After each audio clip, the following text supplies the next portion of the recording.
Друзі, привіт! Вітаю вас на другому уроці курсу «Проектний менеджмент для початківців». Але перш ніж ми перейдемо до цього уроку, давайте повторимо, що ми розглядали на першому уроці. І так, ми розглянули на першому уроці актуальні тенденції IT-індустрії, на що воно треба, для того, щоб теж бути актуальними і рухатися в ногу з цими змінами, для того, щоб вас взяли на роботу в ту компанію, в яку ви хочете, щоб ви були сучасним, скажімо так, проєктним менеджером. Далі ми поглянули, де можна працювати, і я сказала, що середні великі компанії та гігантські корпорації – це ті місця, де би я вам рекомендувала йти працювати. Фріланс і стартап не рекомендувала би, поки у вас немає досвіду. Коли у вас досвід з'явиться, коли ви пропрацюєте років 5 і більше, тоді welcome туди. Далі ми подивилися, які є ролі, і я сказала, що вони є технічні і нетехнічні, і ті технічні ролі, з якими проєктний менеджер взаємодіє ближче за все, це розробники і тестувальники, і це те, вам про них точно треба знати, про цих спеціалістів. І ми подивилися, які бувають компанії. Я сказала, що вони є продуктові та сервісні. Продуктові – це компанія, яка займається все життя одним продуктом, а сервісна нічим не займається. Вона бере замовлення і інших різних компаній і їх виконує. І сьогодні ми подивимося про моделі співпраці з працівником. Тобто, ось оці перелік, де людина може працювати, і ось яким чином, до прикладу, можна працювати в малій компанії. І ось оці моделі співпраці, яким чином можна працювати, ми і подивимося. І що ми тут розглянемо? Що таке постійне працевлаштування та фріланс, ми трошки вже про це чули. Що таке контрактна робота, аутстав, аутсорс. Знову ж таки зробимо підсумки, і я вам запропоную теми на самостійне опрацювання. І поїхали. Знову ж таки рекомендую вам записувати. Хто не записує, то можна придбати буде методичку. Записувати для того, щоб не тільки пам'ять на слух сприймається, а ще й зорова. Таким чином об'єм чи там кількість, мабуть, того, що ви засвоїте, вона буде вища. Так, але поїхали по нашій темі. Що таке модель співпраці? Це система якихось правил, методів, принципів, які визначають, як дві або більше сторін взаємодіють між собою для досягнення спільної мети. Модель співпраці, тобто, яким чином ви співпрацюєте з компанією. І в нас тут є перелік моделей, які ми розглянемо, і подивимося їх плюси і мінуси. І почнемо ми з фрілансу, про який ми вже знаємо. Знову ж повторюсь, фріланс – це така модель, де працівник працює сам на себе. Він самостійно знаходить клієнтів, проекти, встановлює свій графік та розцінки. Знову ж таки, вам це треба буде, коли у вас буде вже достатньо досвіду. Які є переваги в цьому? Ми розглянемо, щоб ви на майбутнє про це знали. Що у вас буде вільний графік. Ви можете самі підлаштовувати, коли працювати. Що ви можете самі вибирати проекти та людей, з якими працювати, тому що у вас буде профіль, до прикладу, на Upwork, такий сайт, і ви собі самі там, ви його заповните, або на LinkedIn у вас буде профіль, ви його заповните і будете самі комунікувати з людьми і там приймати рішення, чи хочете ви з нею працювати, чи не хочете. І у нас високий потенційний дохід, можливість заробляти більше, ніж на постійній роботі, за рахунок вищих розцінок та більшої кількості проєктів. Да, тут можна, звісно, працювати і по суботам, і по неділям, і по ночах, як хочете. Тому у вас може бути дійсно вищий дохід, але дійсно, якщо ви крутий працівник, то ви можете робити гарні високі розцінки і таким чином заробляти. А якщо ви проектний менеджер, то ви пропонуєте себе, до прикладу, якійсь компанії,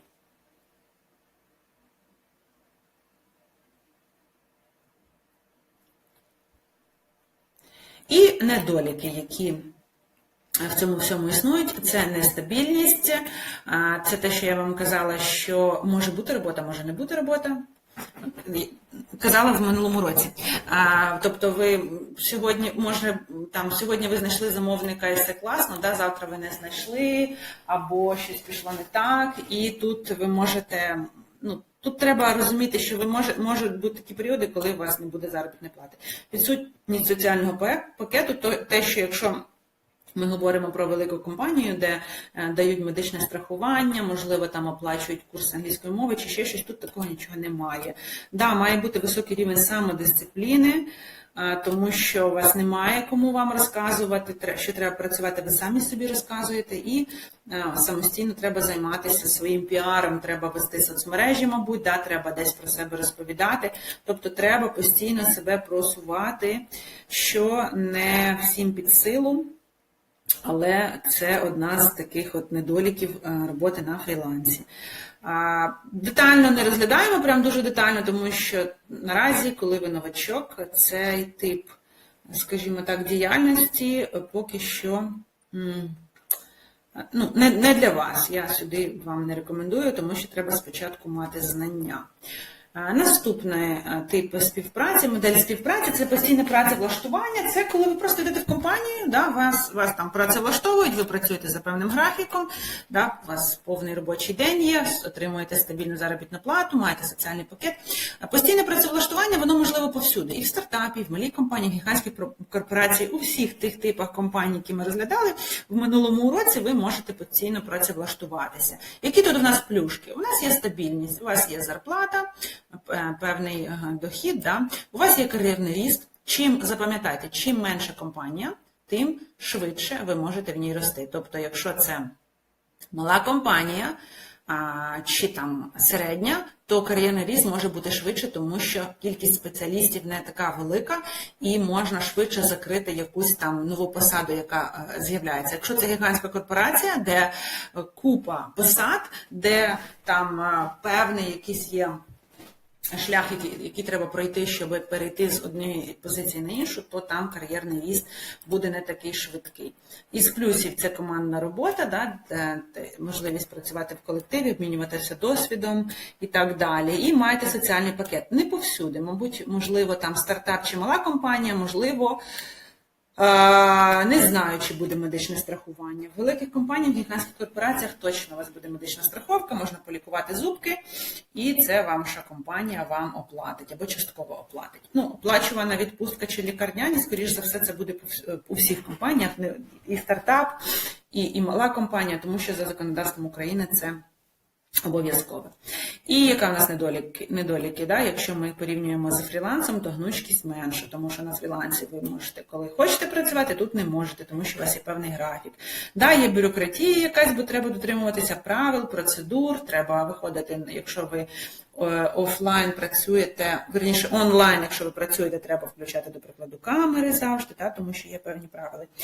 Але це правила, без цього компанії там не можуть жити, це обов'язкова штучка. І залежність від роботодавця, ризик втрати роботи у разі скорочення штату або закриття компанії. Цей недолік, мабуть, повсюди є.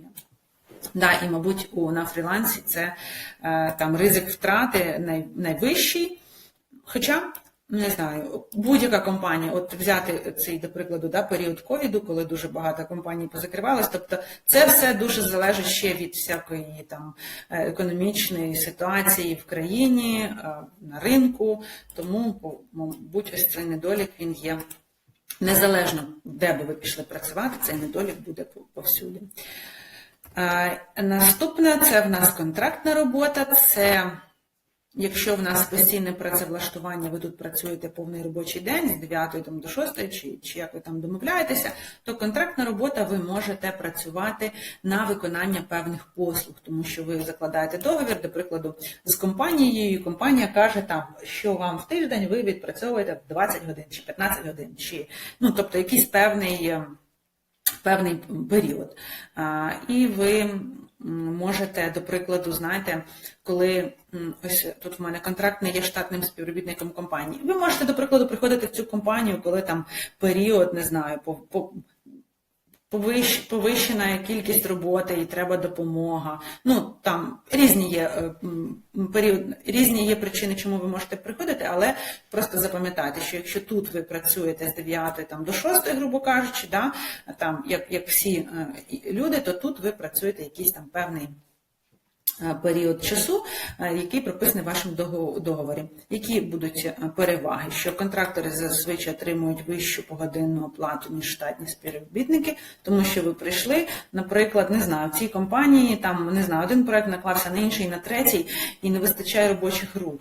Да, і беруть додаткових розробників, які треба на 3 тижні, щоб вони швидше це все там, не знаю, допомогли, розгребли, і тому ставлять їм там вищу зарплату, тому що, можливо, за швидкість там доплачують.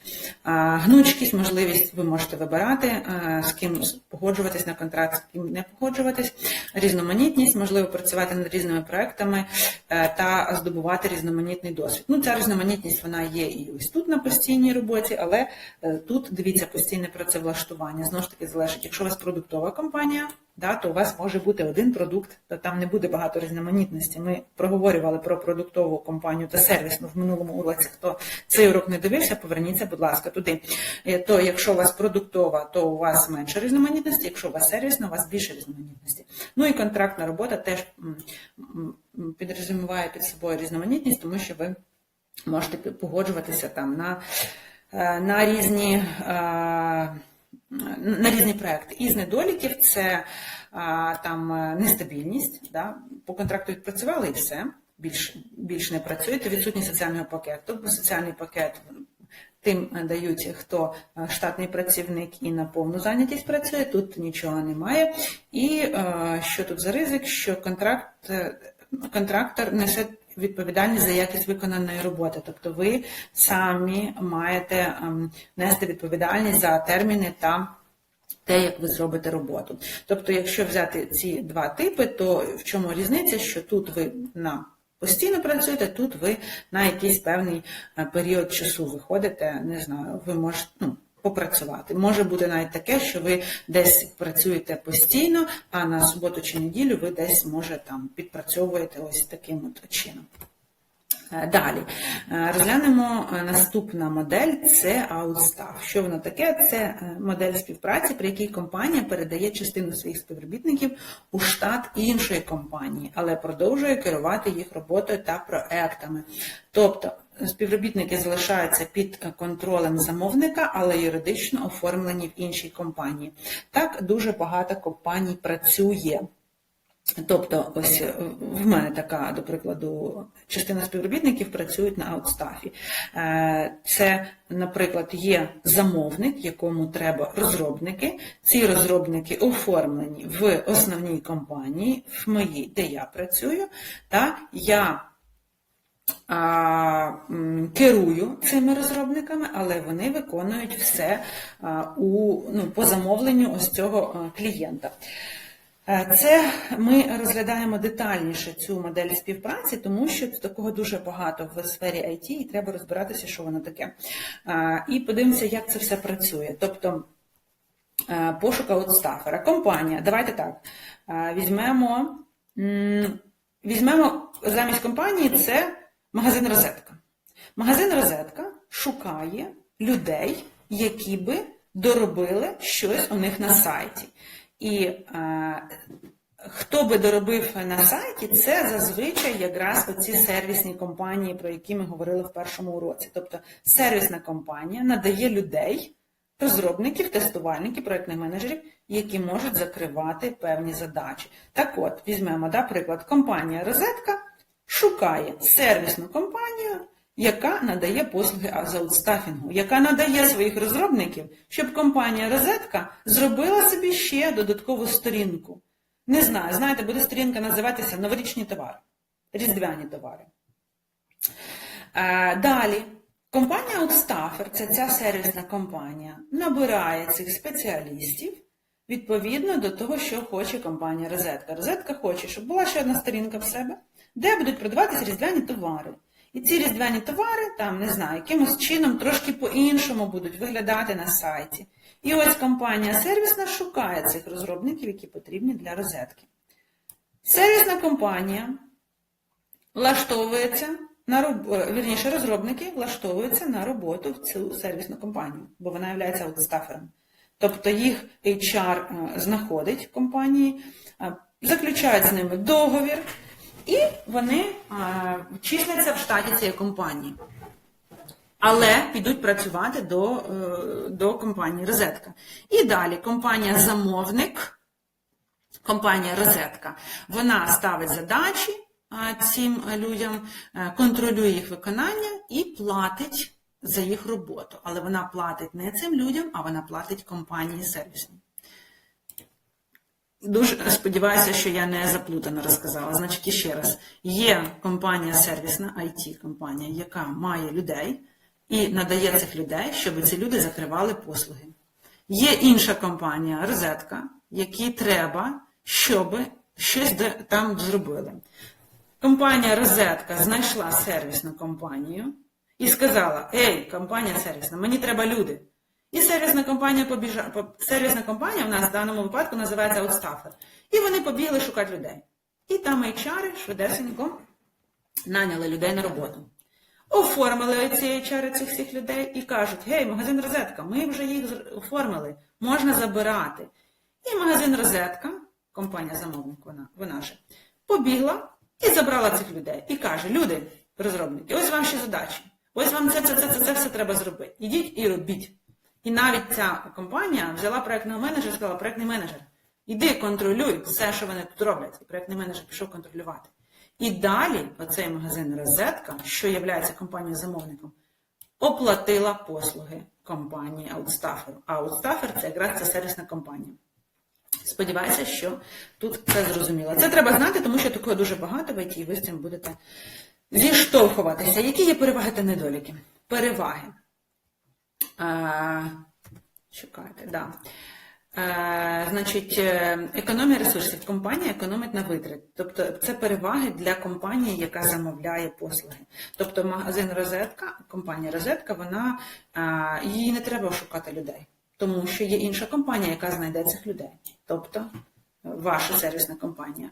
Компанія «Розетка» може сфокусуватися на своїй основній діяльності, на продажі. Нащо їй думати про те, що їй треба зробити сторінку, і ще знайти розробника, щоб зробити цю сторінку і поставити ті різдвяні товари на ту сторінку. Їй не треба це робити. Вона фокусується на своїх продажах. Ось, а на тому, щоб зробити цю сторінку, фокусується інша компанія, яку шукає магазин «Розетка». Гнучкість. Значить, магазин «Розетка» може швидко масштабувати команду, залучаючи або звільняючи спеціалістів залежно від потреб. Що це значить? Що магазин «Розетка» може сказати сервісній цій компанії: «Ей, компанія, мені треба не одна сторінка з різдвяними товарами, а 28. І мені треба дуже швидко. І тому, будь ласка, не бери 2 розробників, а бери 22. Це я зараз, знову ж таки, приклади просто з голови придумаю, щоб вам було зрозуміло. Чому їм треба 22 розробника? Бо мені треба дуже багато всього зробити. Тобто треба збільшити цю команду. І ця компанія «Розетка», вона геть не париться. Що там, треба їх оформлювати, якісь робити податки за них платити. Взагалі не париться, їй не треба це. Вона просто буде зарплату платити, вірніше не так, вона просто буде перераховувати тій компанії «Аутстаферу» гроші і все. Їй просто треба, ось їй просто треба, вона говорить все, що їй треба. Доступ до талантів. Аутстафінг дозволяє залучати спеціалістів з різних регіонів або країн, що розширює можливості пошуку талантів. Що це значить? Що компанія, ось ця сервісна, яка шукає людей, вона для «Розетки» може підібрати кого завгодно. Якщо особливо люди працюють онлайн, кого завгодно, з будь-якої сфери берете людей і...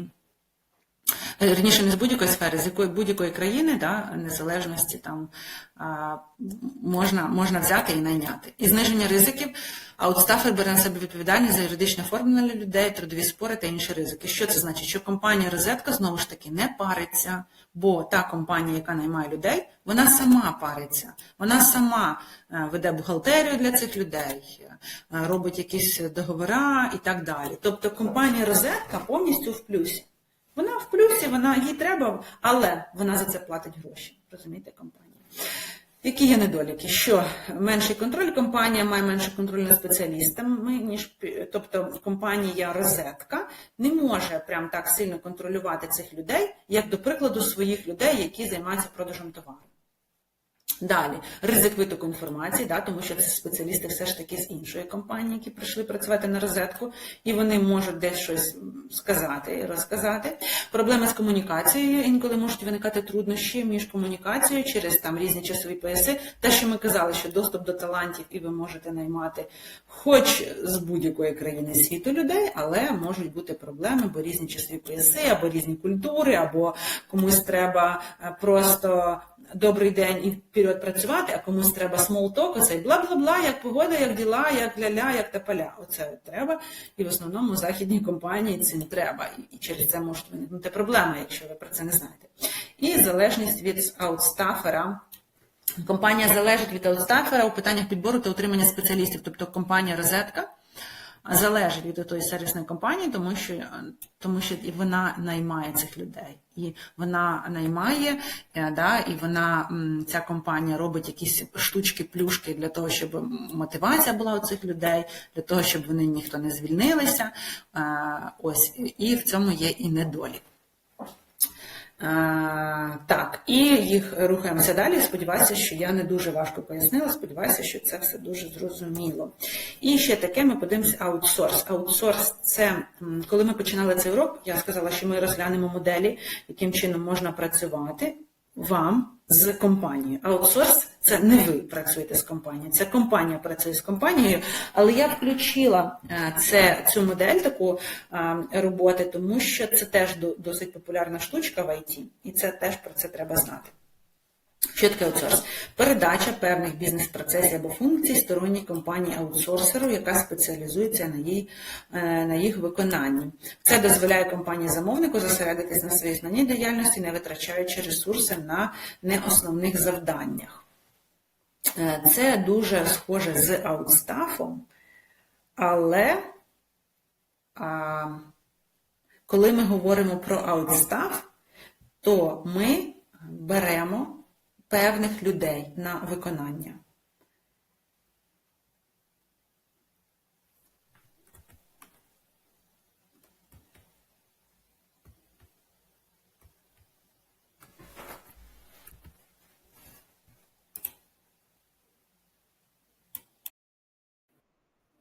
І розглянемо ще одну модель співпраці – це аутсорсинг. На початку уроку я сказала, що ми будемо розглядати моделі, як ви можете співпрацювати з компанією. Так от, аутсорсинг взагалі до вас ніякого відношення не має, тому що аутсорсинг – це співпраця однієї компанії з іншою.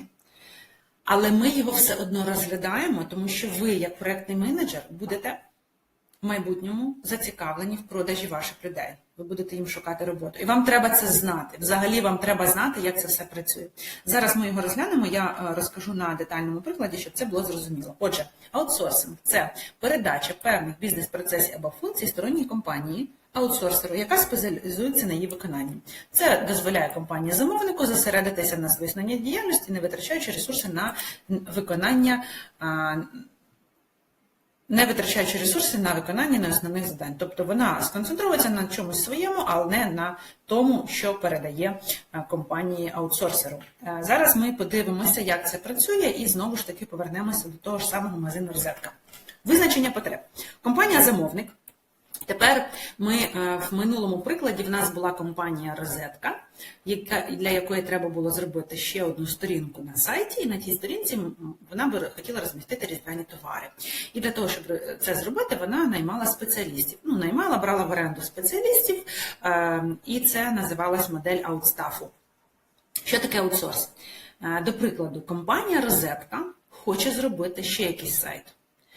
Не знаю, він буде якось називатися, або, можливо, компанія «Розетка» хоче на розетці продавати одні товари, на тому сайті, не знаю, меблі продавати, тільки меблі, більш нічого. Так от, компанія-замовник, вона ж «Розетка», визначає, які бізнес-процеси або функції вона хоче передати на аутсорс. Так от, компанія-замовник визначає, що треба зробити ще один сайт, де будуть продаватись меблі.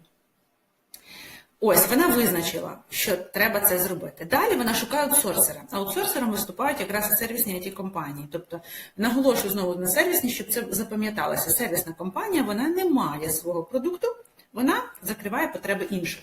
Тобто, компанія шукає аутсорсера, якусь IT-компанію, яка вміє зробити другий цей сайт, де буде продаватись меблі.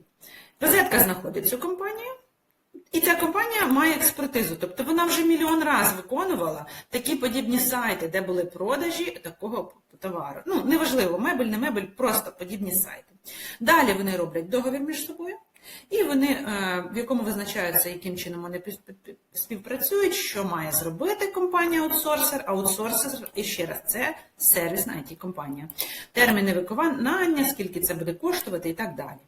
І далі виконання робіт. І далі сервісна IT-компанія все робить сама.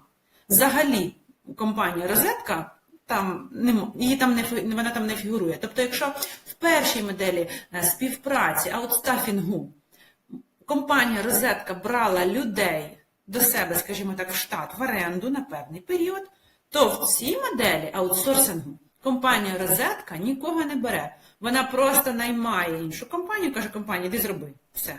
Ось тобі терміни, ось тобі гроші, ось тобі, як це має бути. Все. Тобто, в першому оренда співробітників, в другому контракт між компаніями. Які тут є переваги та недоліки? Зниження витрат, знову ж таки, для магазину Розетка, їй не треба наймати групу спеціалістів, яка буде робити цей додатковий сайт, не треба наймати їх на роботу, не треба їх навчати, нічого не треба зробити. Тобто їй легше заплатити іншій компанії, сервісній, щоб вони все зробили. Підвищення ефективності. Аутсорсери зазвичай спеціалізуються на виконанні певних завдань. Тобто магазин Розетка, вона бере вже компанію, яка мільйон раз вже зробила такі сайти. Тобто вона вже це вміє, вона спеціаліст в цьому, розумієте? Тому магазин Розетка навіть, скажімо, не париться, що там. Вона взяла і найняли спеціалістів, які це вміють зробити. Фокус на основній діяльності, тобто компанія Розетка собі фокусується на тому, що вона робить. Їй не треба відволікатися на те, що там роблять той сайт, не роблять. Просто вона собі фокусується. Доступ до технологій, до нових технологій та експертизи. Аутсорсери часто мають доступ до новітніх технологій та експертизи, які можуть бути недоступні для компанії-замовника. Що це значить? Якщо це компанія-аутсорсер, сервісна IT-компанія, вона цим вже зробила мільйон раз, то на мільйон перший раз, ясне діло, що там вона і експертизу має в цьому, вона може сказати, і певно, що якщо вони мільйон раз зробили, то вони вже якісь мають технології супер там класні. Тобто магазин Розетка не розпиляється на це, вона просто довіряє цій компанії, яку вона наняла.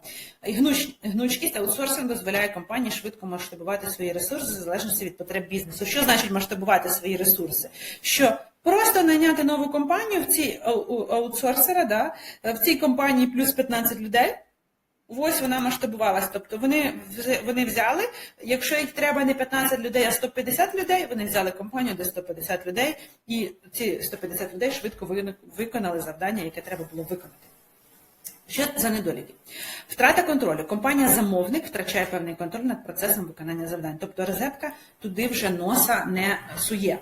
Вони взяли, наняли компанію і все. І на цьому все завершилося, тому що компанія сама все виконує. Розетка там нічого не контролює.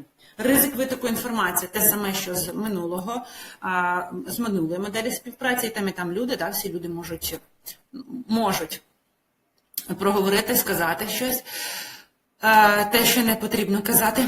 Проблеми комунікації. Так само, якщо там компанія-аутсорсер має людей з різних країн, там можуть бути якісь проблеми, часові пояса, культури і так далі. І залежність від аутсорсера, звісно, компанія Розетка залежить від цього аутсорсера, тому що аутсорсер виконує її задачі, які треба для цієї розетки. І якщо взяти там одним, скажімо, реченням, як аутстаф і аутсорс відрізняються, то аутстаф – це оренда працівників, аутсорс – це контракт з компанією. І подивимося, які ж фактори впливають на вибір моделі. Фактори, які впливають на вибір моделі з боку компанії – це потреби бізнесу. Те, що ми казали, магазин Розетка, що треба закрити?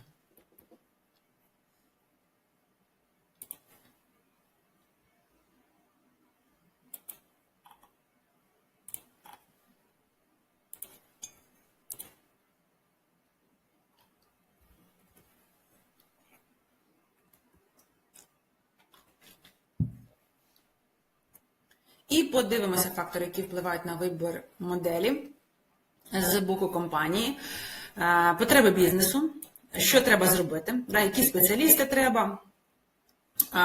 Спеціалісти треба для конкретного проєкту чи на постійній основі, рівень кваліфікації.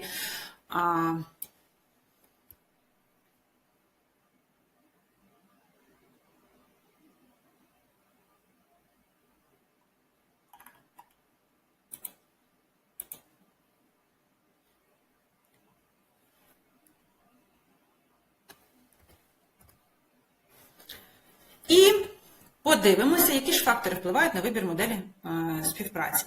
Якщо брати фактори з боку компанії, то це в нас потреби бізнесу, бюджет, терміновість, ризики, корпоративна культура. Потреби бізнесу. Які завдання треба вирішити? Які спеціалісти треба? Вони треба на постійній основі. Так? Якщо на постійній, то це буде постійна співпраця. Чи для виконання конкретного проєкту. Якщо для конкретного чогось, це може бути контрактна робота. Так? Який рівень кваліфікації та досвіду спеціаліста потрібен? Тобто бізнес визначає, яким чином заключати з вами, вірніше, бізнес визначає, яким чином вибирати з вами модель співпраці. Бюджет. Який має бюджет, який має ця компанія бюджет і який вона має готово виділити. Може, це має постійний бюджет, і це ви будете, тому що компанія твердо стоїть на ногах, це середня чи велика компанія, і їй треба на постійну зайнятість люди, і вона готова там оплачувати і всякі соціальні гарантії, і податки, і зарплату вам своєчасно платити. Терміновість. От коли ми говоримо про терміновість, то це може бути, якщо це вас можуть найняти як контрактного спеціаліста, по контракту ви на вихідних пішли і щось там зробили. Або терміновість, якщо це, до прикладу, той самий магазин «Розетка», який нам треба було, який ми розглядали, і там їм треба залучити спеціаліста, і вони беруть аутстаф, беруть компанію аутстафера, яка надає їм спеціалістів, які спеціалісти вже в штаті, їх не треба там знаходити, і вони швидко закривають певну задачу. Там ризики, які готова прийняти, корпоративна культура, які цінності та принципи сповідує компанія, чи важлива для неї командна робота та залученість. В цілому, що можна сказати, що бізнес, грубо кажучи, бізнес і те, як себе компанія почуває, і те, як всередині в неї все налаштовано, воно впливає на модель співпраці з вами чи з іншою компанією. І якщо ми говоримо про вас, про нас, як спеціалістів, то що може на це впливати? Наша досвід та кваліфікація. Якщо ми не маємо сьогодні досвіду, бо ми з вами вчимося на курсі проєктного менеджменту, то, скоріш за все, ми вибираємо модель точно не фріланс це буде, а модель там постійної зайнятості, тому що нам треба там набиратися досвіду. Які в нас кар'єрні цілі? Знову ж таки, якщо ми хочемо розвиватися, то ми будемо з першого уроку вибирати малу, середню чи велику компанію або гігантську корпорацію, де працювати, а з цього уроку ми будемо вибирати постійне працевлаштування, тому що ми хочемо, до прикладу, рухатися там вперед і розвиватися. Так само про гроші, які ми хочемо, гроші, і це впливає на вибір моделі та наші особисті переваги. Тобто є певні фактори, які впливають, і знаючи, яким чином ви можете працювати з компанією, ви можете самі для себе подумати,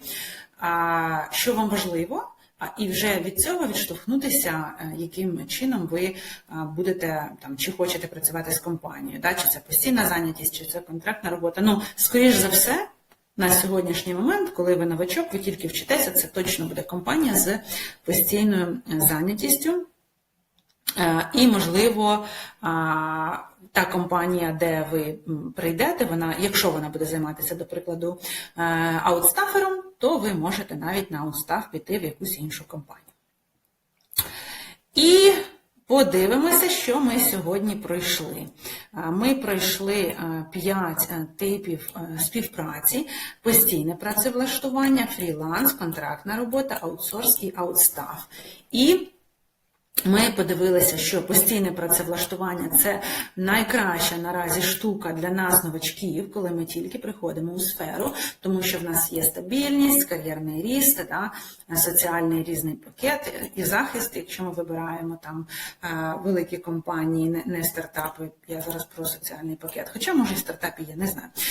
Ми подивилися, що таке фріланс, і я вам ще раз роблю наголошення, що коли пропрацюєте 5 років плюс, тоді, будь ласка, думайте сюди. Ми подивилися, що є таке контрактна робота, і ви можете, не знаю, якщо вам підвернеться випадок, працювати цілий тиждень на постійному працевлаштуванні, а там на вихідних брати по контракту ще якісь пару годин. Чому я про це говорю? Тому що в моїй команді серед моїх знайомих є люди-розробники, які ось таким чином працюють, хочуть підпрацювати і на вихідних беруть по контракту, по контрактній моделі додатково пропрацювати. І в нас є ще дві моделі, які не треба плутати. Значить, аутстаф і аутсорс. Значить, аутстаф – це коли беруть людей в оренду, інша компанія бере людей в оренду. А аутсорс – це коли одна компанія передає іншій компанії повністю всю роботу. Це не треба плутати, це просто треба в цьому розбиратися. І теми, які я вам запропоную, можете поставити на паузу, заскрінити, виписати теми, які я вам запропоную додатково ознайомитися, для того, щоб ви просто більше розбиралися в даній темі. Це ось переваги та недоліки постійного працевлаштування та фрілансу, фріланс та контрактна робота зрівняти, до прикладу, аутсорс та аутстаф, і що впливає на вибір цієї моделі. Що можу ще тут сказати, що, можливо, на співбесідах ось це питання буде. Різниця між ними, треба сказати. Чому воно, можливо, буде? Тому що ви проєктний менеджер, і ви, можливо, не з самого першого вашого місяця, але ви будете відповідати потім за зайнятість ваших людей. Тому ви маєте в цьому розбиратись. Тому просто майте на увазі, що аутстаф, аутсорс, скоріш за все, десь, можливо, на співбесіді. Можливо, не у всіх компаніях, але, можливо, десь промайне таке питання, що це таке і яка між ними різниця. Просто, щоб ви були в курсі і розуміли, як це працює. І дякую вам за увагу. Є сайт, де можна подивитися більше матеріалу.